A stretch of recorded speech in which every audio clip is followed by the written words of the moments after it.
Hello, my name is Vaughan Gething.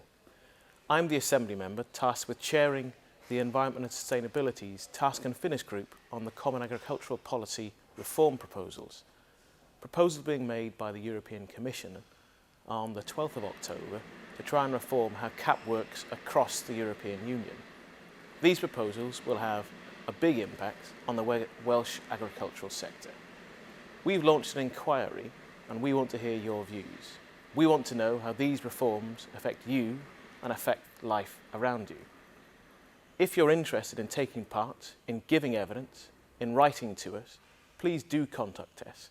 The point of our inquiry is to find out what you think. The point of our inquiry then is to try and make sure that we get the best deal for Wales. Please get in touch.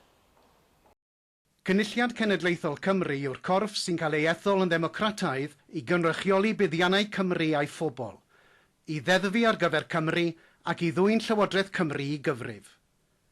I gael rhagor o wybodaeth ac i ganfod pwy sydd yn eich cynrychioli, ewch i cynulliadcymru.org neu gallwch chi'n dilyn ar Facebook a Twitter.